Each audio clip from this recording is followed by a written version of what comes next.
My name is Sarah. Standing here on the sidewalk, I'm looking at my belongings strewn across the manicured lawn of what was once my home. It's like a nightmare, but this is my reality.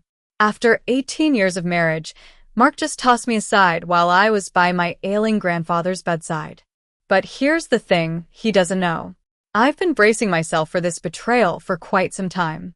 The house he thought was our only significant asset? It's just a tiny part of the bigger picture. The joint accounts he so tightly controlled? They were mere distractions. As I summon an Uber, a smirk plays on my lips. It's time to turn the tables. Let me take you back to the start. Mark and I met at a university art exhibition when I was 22. He was an up-and-coming architect, full of big dreams and charisma. With his chiseled jaw and confident demeanor, he swept me off my feet right away.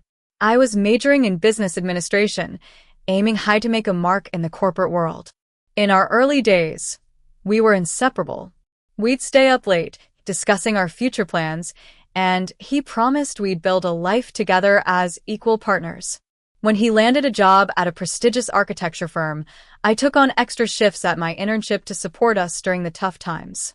He'd kiss my forehead and say, "You're investing in our future.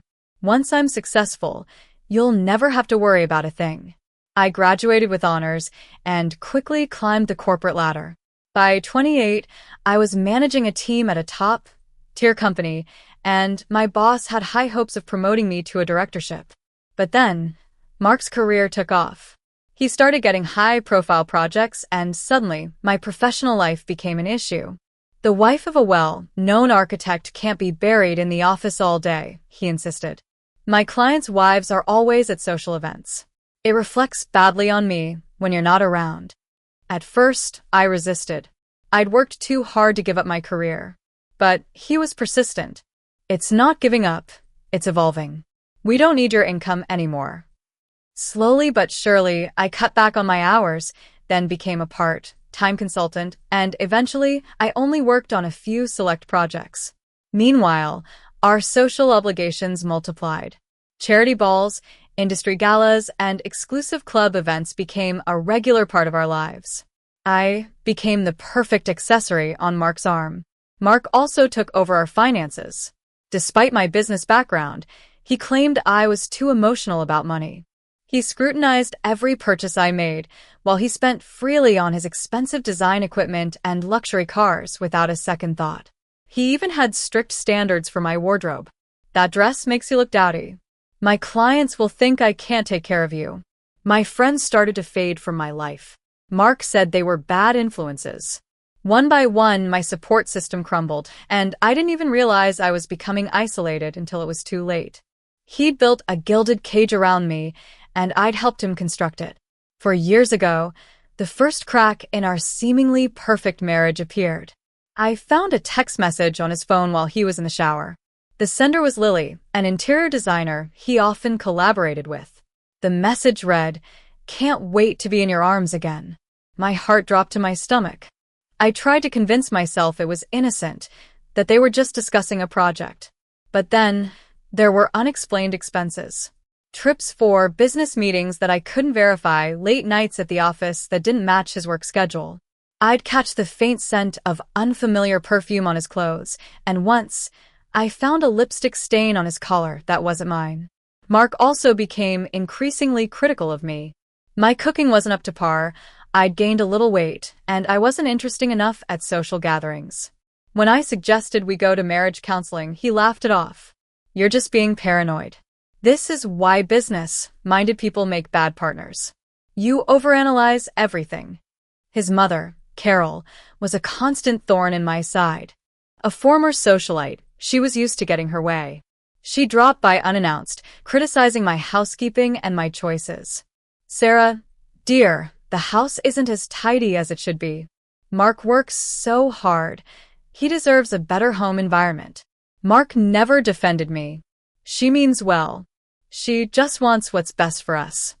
One day at a family barbecue, Mark's younger sister, Emily, pulled me aside.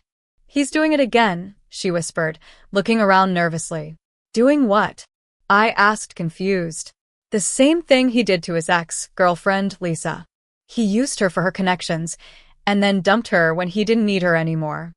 Before she could say more, Mark appeared and led me away, saying Emily was just trying to cause trouble. That night, I lay awake, looking at Mark's sleeping face, and I wondered who this man really was. Despite my growing doubts, we maintained the facade of a perfect marriage. At social events, we were the envy of everyone. But behind my smile, I was starting to collect evidence and plan my escape.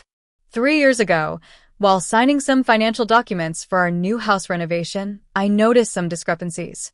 There were large sums of money missing from our joint accounts, and there were payments to companies I'd never heard of. When I asked Mark about it, he brushed it off. Just some investment properties through my firm. The accountant takes care of all that. You don't need to worry. But I did worry. I started secretly taking pictures of financial documents when he was at work and stored them in encrypted folders in multiple cloud accounts.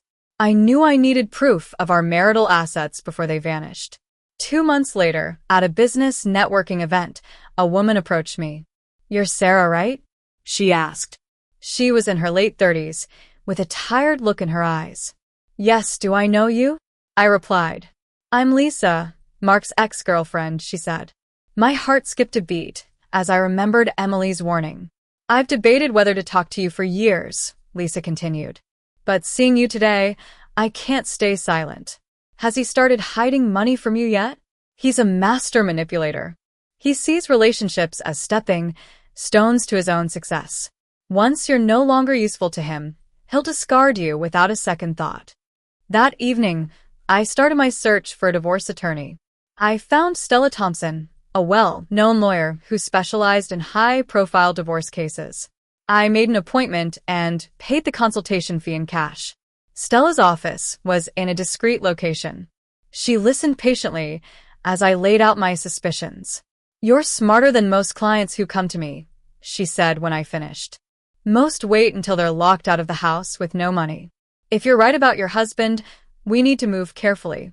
Gathering evidence without alerting him is crucial." She gave me a list of things to do. Document all assets, secure my personal paperwork, establish independent credit, open separate accounts, and build a financial cushion. And most importantly, keep up the appearance of a happy marriage. That night, I created a secure email account and began living a double life. I reached out to my grandfather, who had always been financially savvy. He wired me $30,000 from his private account, money my parents knew nothing about. "Every woman needs a safety net," he told me firmly. I opened accounts at a bank Mark had never used, using a P.O. box for correspondence. I gradually transferred small amounts from my personal inheritance into these accounts. Thanks to my business skills, I managed to trace Mark's hidden investments. I discovered offshore accounts in the Bahamas, a luxury villa in the Maldives registered in his mother's name but paid for with our marital funds, and a shell company he'd set up to funnel money. After 16 months of investigation, I'd mapped out a network of hidden assets worth over $15 million. With newfound courage, I used an anonymous LLC to buy a beautiful beach house in a small coastal town, 40 miles away from our main residence. It was exactly the kind of place I'd always dreamed of, but Mark had always dismissed it as too far-fetched. I furnished the house slowly, telling Mark I was donating old furniture to charity. I installed a top-of-the-line security system, planted a garden, and set up a home office. To explain my frequent absences, I told Mark I was volunteering at a local business mentorship program. He approved, seeing it as a good social move, never bothering to ask for details. I also started rebuilding my professional network. I maintained a small client base from my previous job, working remotely, without Mark's knowledge. I rebranded myself as an independent business consultant, focusing on helping women achieve financial independence. But living this double life was emotionally draining. Some nights, I'd lie beside Mark, questioning if I was overreacting. Then he'd make a hurtful comment or I'd discover another financial deception, and my resolve would strengthen. A few months ago, my grandfather fell seriously ill. When I told Mark I needed to go to him, he frowned. "We have an important industry event next week. My clients are expecting to see you there." I stared at him in disbelief. My grandfather's dying, Mark. He shrugged. Hospitals are so depressing. He probably won't even know you're there. Just send some flowers. I packed my bags that night. Before leaving, I made sure to secure copies of our latest financial statements in a hidden safe and transferred an additional $60,000 to my secret account. When I arrived at my grandfather's house, he looked so frail, but his eyes were still sharp. "You finally got away from him," he said as soon as he saw me. I kissed his wrinkled cheek and said, "It's just temporary. I'll go back after." He waved me off. "Sit down and tell me the truth. Is he still controlling your life? Are you still pretending to be happy?" For 18 years, I'd kept up the pretense of a perfect marriage, even with my grandfather. But something about his directness and the knowledge that our time was running out made me break down.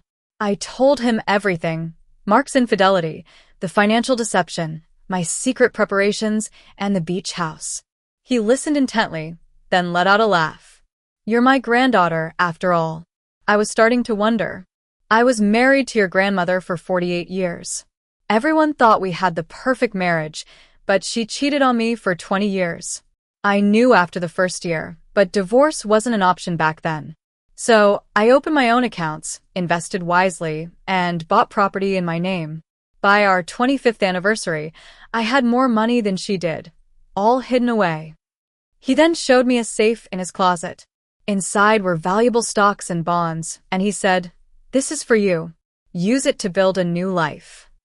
As my grandfather's health deteriorated, we had many heart talks.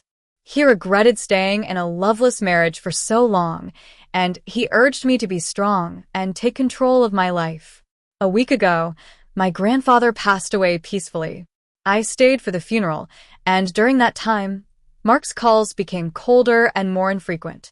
He was more concerned about whether I'd make it to the industry event than about my loss. On my way back home, I received a text from our neighbor saying there was a strange car in our driveway for the past few days. When I arrived, I saw my belongings scattered across the lawn. The front door opened, and Mark emerged, with Lily on his arm. She was wearing the expensive dress I'd bought for our anniversary. You're back," Mark said casually, as if it was just another day. "Your timing is as bad as ever. This is the end of our marriage. You abandoned your responsibilities when I needed you most." Lily looked a bit uncomfortable, but Mark didn't care. I took a deep breath and said, "I was burying my grandfather." He shrugged. "And I've been busy too. The divorce papers are in that pile. Consider yourself served." As I started gathering my essential documents, Mark and Lily watched from the porch, sneering. But I wasn't defeated. I knew I had the upper hand. I found the divorce papers and put them in my bag.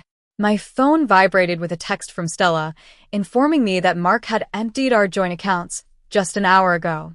But it didn't matter. I had my own resources and a plan. As I called the Uber, I looked back at Mark and said, "You might want to check your work email.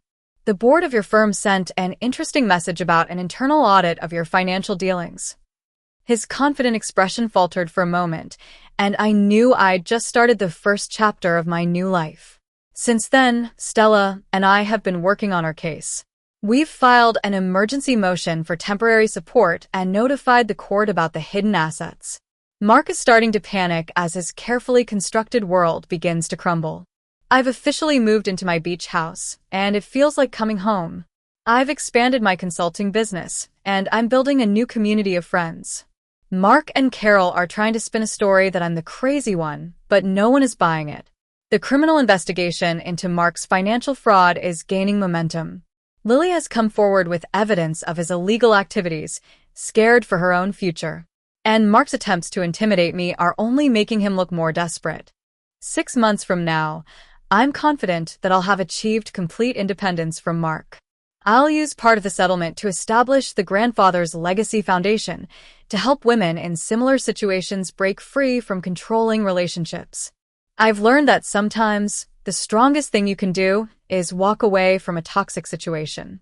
And what seems like an ending can actually be the start of a beautiful new beginning.